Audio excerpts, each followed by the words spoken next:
I want to show you a bunch of free things you can do at home to massively improve your guitar's tone and playability. When it comes to getting the best out of your guitar, the order in which you do these adjustments is absolutely crucial. I would say even more crucial than the actual adjustments themselves. So you've got to get that order right, or else things aren't just going to line up right, and it's kind of no point in even starting unless you get this order nailed. Now, everyone has their own methods of doing these things, and there are loads of different ways to get to the exact same result. Now, this is just based on my experience doing this as a full-time job since 2008, and that's what I do. I do guitar setups and repairs, I fix amps, effects pedals, that sort of thing. Now, I just want to add, so I don't get absolutely slayed in the comment section, this is not how I set up my customers' guitars. I've got really nice tools that I use to do all these adjustments and get repeatable, really accurate results. So I can go from guitar to guitar and get predictable accuracy, which is what I want in this job.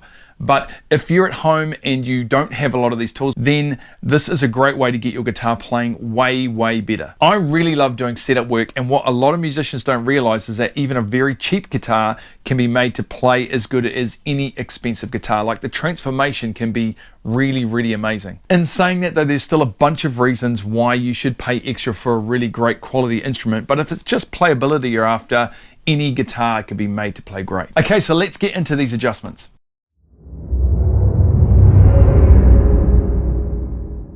First things first, we adjust the truss rod. Now, you want the guitar in tune, and then you want to check the current relief that you have. Now remember, there is a lot more than what I'm showing here today when it comes to adjusting your guitar, and it definitely doesn't replace taking it to a good tech. Also, we are always at the mercy of those frets. So if your fretwork is not perfectly level, you're going to have to make adjustments to compensate for that. But if you follow these steps, especially in this order, you should still be able to get a pretty awesome playable guitar. Everything's tuned to pitch, so you're going to push in that first fret and push in the last, and then tap in the middle. And I can tell that's got way too much relief for me. That should not be moving that much. Then I come down a little bit lower and I check here. So I always check one full length string, and then I go to maybe the 15th or 14th fret and I check the same there. This particular guitar needs a 4mm Allen key to adjust the truss rod. Make sure you use the right Allen key for your guitar. There are a few different sizes out there, and there are some that are pretty close, so you want to make sure you use the right one. Right, so this is loose, so we need to adjust this clockwise or righty-tighty. And you get used to how it feels. It shouldn't ever feel super tight. And this one is quite loose. This is quite a loose truss rod here. It's tightening up a little bit now. Where I'm aiming for is a tiny amount of relief. And you can sort of feel it. It's something that you can feel. If I push in that first fret again, and then I push down in one of the last frets, I mean, that's kind of the maximum, really. I might even go a little bit more on this guitar, because I know the fretwork on this, I have fret leveled this guitar, so I know the fretwork's pretty awesome. See, that's really cool. See how it's almost dead straight, but that's because I know the fretwork's great. If the fretwork was a little lumpy, you're going to have to compensate, sometimes using that truss rod adjustment to add a little bit more relief in, so it can get around some of those high and low spots. But that's like mint. That's almost dead straight. That's the first step that I always start with, getting the truss rod adjusted so the neck is almost perfectly straight.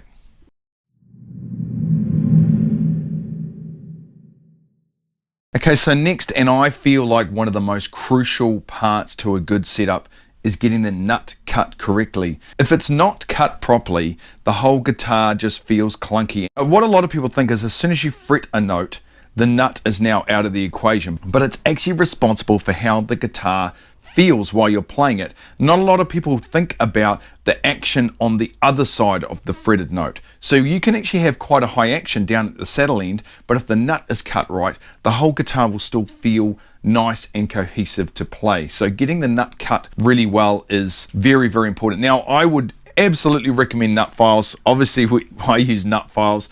This is the free way of doing it, and it actually totally works, but it is definitely not the best way. Nut files is so much better than this way. So what you need to do is, now look at this here, our nut here, if I push down here, essentially you want the nut to be the same height as, if you push on the nut, it should be, you know, that high. When you're pushing on the first fret, it should be the same height as it is at that second fret there.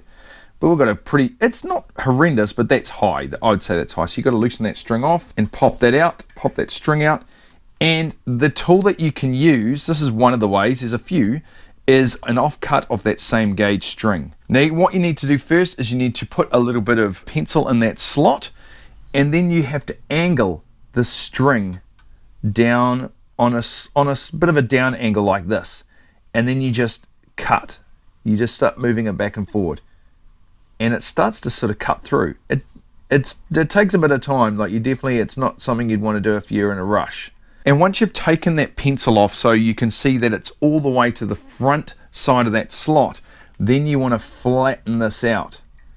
I mean, it's kind of hard with this, but you sort of roll it. You cut from the front and you roll to the back. I'm going to keep going with this one, and I'll show you what happens once it's cut right. So now I've got these strings sitting really nice just above this fret here.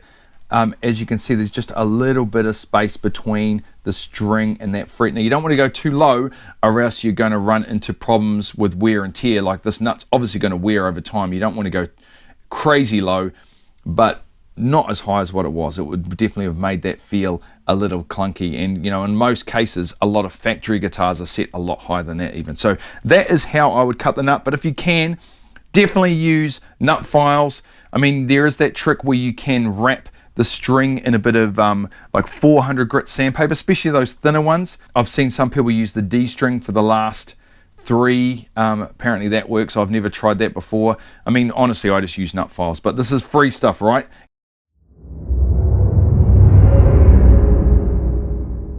We need to get the action right at the saddles, and to do that, we also need to make a radius gauge for our saddle so we can get that radius right. Now, I prefer to use overstring radius gauges. There are understring radius gauges, and, you know, they're technically more accurate, but they just don't feel right. If I've ever set up a guitar with those, I just don't really quite like how it feels. Okay, so to make one of those, obviously buying them is better, but if you don't have access to that, find out the radius of your neck in the specs of that particular guitar. Mine's a 9.5 on this Strat.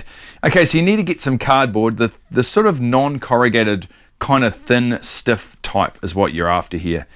And lay your ruler on there. Now, my radius is 9.5 inches, so I'm going to put my finger right on that 9.5 inch mark. And then you're just going to move this ruler around like this. I hope you can see I've got a little arc in here. Now I just need to cut that out, and that's going to be my radius gauge. So here's my finished radius gauge. That's the 9.5 inch radius that I want my saddles to follow. So I'll show you how we set that up now. Before we get that radius gauge on there and set up that string radius at the saddles, we need to set the 2 E string heights. Now, it's going to be a little different depending on your fretwork, because remember I said we're at the mercy of the fretwork. So if the fretwork's been done really well, we'll determine how much lower you can get this. Now, this should be about 1.5. It looks like it's 1, but I've used my other gauges to measure it. So I know it's around 1.5 mil on this side and 1.25 millimeters on the treble side. But you might find anywhere between 1.5 and 2 mil. I mean, 2 mil should be pretty safe. It's what a lot, you know, it's what a lot of those Ibanez guitars are set up to in the factory, 2 mil, which actually looks kind of a lot higher than you think. I mean, that's kind of 1.5 there. 2 mil's like that high. In New Zealand, we're obsessed with low action. And you just adjust it down at your saddles there with your Allen key. Just adjust the heights so you're getting, I'd say 1.5 and 1.25 on the treble side, because it all comes down to how you play. And the most important part of a setup is actually when my customers come in and play the guitars in front of me, because then we sometimes have to make adjustments. If they're a lot heavier handed, got to raise that action. You just can't have low action and play really hard unless you don't mind having string rattle, you know, that sort of thing. But once you've got those 2 E's set up, now we can go to that next step where we put that radius gauge on the saddles and adjust them so they all just snug up nice and close to that gauge. All right, so once you've got those 2 outer strings set to the right height, the 2 E's, this is when you're going to use your radius gauge. And I had to cut mine down a little bit. It was a bit wide. It was hitting the body.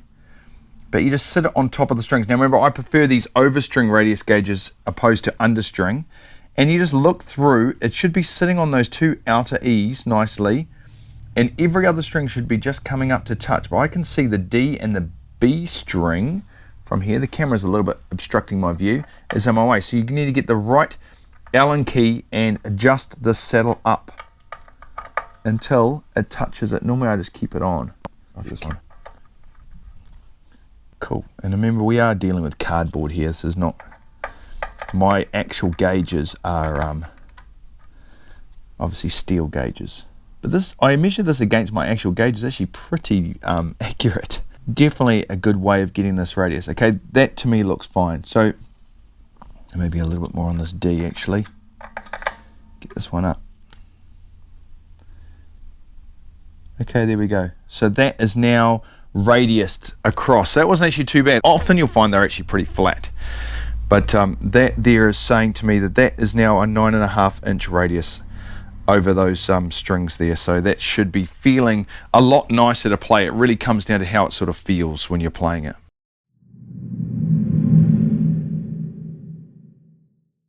Right, next on the list is adjusting those pickups. Now, remember, the order of this isn't actually 100% concrete. Sometimes you have to change for different situations and different guitars, and there's sort of times where this order doesn't quite work exactly perfectly. I'll talk about more of that on my fourth wall page anyway, but the next is normally pickups. And the thing you don't want when you strum, when you hit one of these strings, is to see it pulse. Now check this out. Now I hope that's coming through on camera, but it's just pulsing. It's not vibrating. Normally it's kind of pulsing in and out. That means your pickups are way too close to the strings. If your pickups are too close to the strings, it absolutely affects intonation, affects the sustain of your instrument. It sounds like crap basically as well. I really hate the sound of pickups too close. I'd rather the pickups miles away from the strings than be too close. Yeah, you get more output, but the tone is just awful. See, I just lowered that pickup. It was the neck one, and that is now vibrating a lot more like how I'd expect. But really, you want to check the strings, make sure nothing's pulsing before you start to do the pickups, because you have to adjust the pickups plugged into an amp. I don't go off measurements. You have to use ears for this one. Yeah, measurements lie with this one. It's really something you have to listen to and feel, or else it, because every pickup's a little different. The magnetic strength of each pickup's a little different. So I just find it works better if you just plug it in and have a listen. So let's go over to an amp now. I've got a test amp set up and we will plug this one in. Make sure your guitar's all tuned up. Now the first thing is we're going for evenness here. We want an even response from the bass and the treble side, and then we also want as even response as we can get across the guitar itself. Actually, I do like the bridge to just have a little bit of a lift. That's a personal preference thing. Now, I plug into an amp that I use all the time. I've got this little half-watt amp that I built that I use specifically for this job. Because I know it so well, I can tell there's just too much low end there. I'm going to drop that down and bring this one up. So these are the two most important tone controls on your entire guitar. The two that adjust the pickup heights. I can tell that one's good. Go to the middle.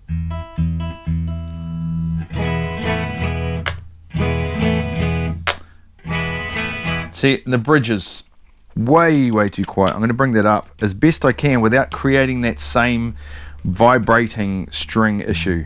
It's really hard with, often bridge single coils are a bit underpowered.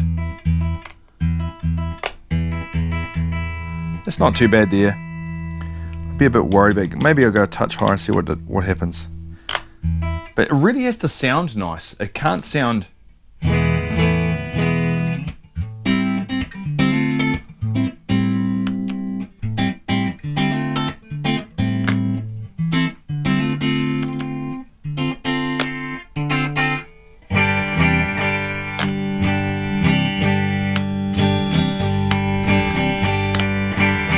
Yeah, so that feels pretty even to me. I've got a little bit of a lift here on that bridge pickup, but not a heck of a lot. I'd probably like a little bit more.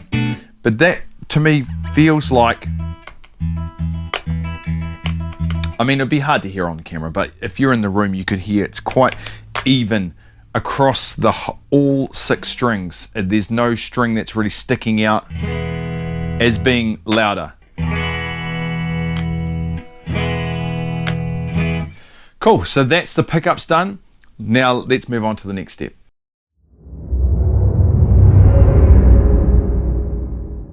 Okay, so the last step is intonation. Well, sometimes it's the last step, sometimes you've got to put that step earlier in that chain, just depending on the guitar. We'll get a bit into that on my fourth wall page, but in most cases, intonation is going to be your last step. Now, I would not recommend using one of these tuners ever to do intonation. I have a sonic research tuner that I use in the workshop to do all my intonation work, but this is about stuff you can do at home, and this will still get you way closer than just trying to do it by ear, which is, well, you know, you can actually get pretty close by ear, but anyway.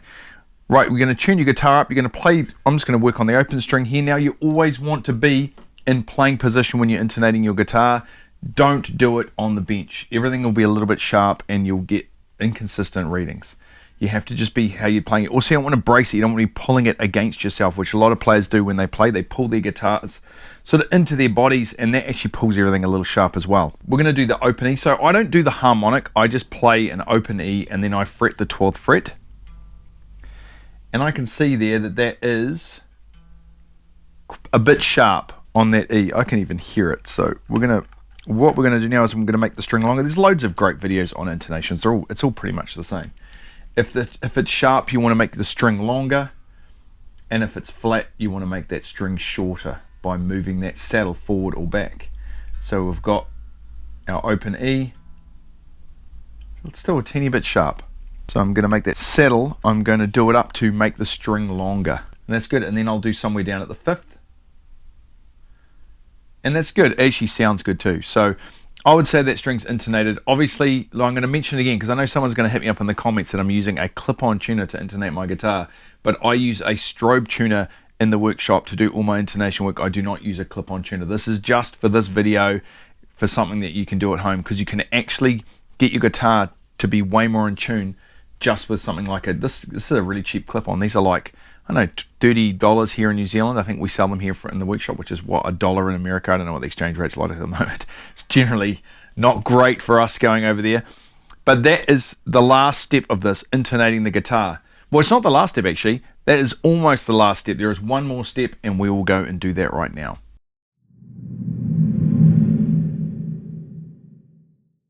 There is one last step, and I think it's the most important step, and that's actually playing the guitar.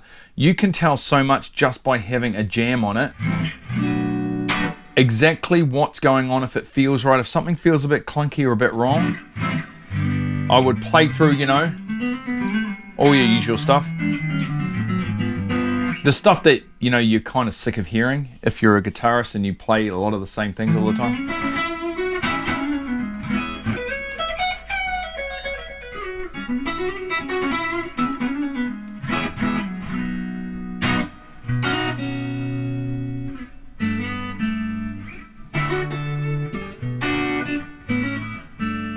The things that you're used to playing a lot are the things that sort of sound check the guitar for you, so you know if it feels right. This is feeling awesome, this one.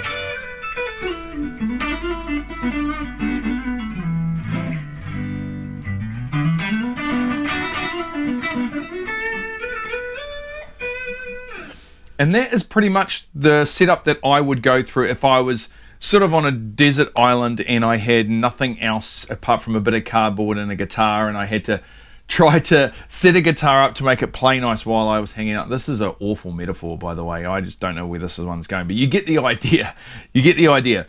It's a way that you can do it for free, and you can get pretty decent result from just using a few basic tools. You don't really need to have expensive tools if you just want to get a more playable guitar that just plays better than what it was from factory, because the factory setups are very, very safe and often don't feel that great. Well, for me, they don't anyway.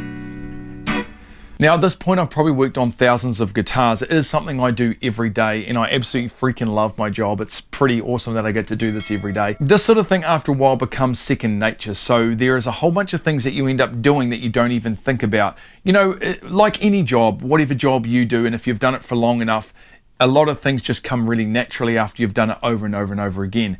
This sort of thing is something that you've got to do consistently and a lot of the time to sort of get really consistently good at it. So when you start doing these adjustments, if things aren't going right, just sort of keep at it. Don't give up, because you'll get through these problems and you'll get over that sort of hump, and things will just start to feel a bit more cohesive and easy to do. Everything feels awkward when you haven't done it before, even adjusting a truss rod, which is something that ends up being quite a basic adjustment. But if you've never done it before, just take your time, go slow, and you can definitely make your guitar play 1000% better than what it's playing right now. So anyway, guys, have a great week, and we'll catch you in the next video.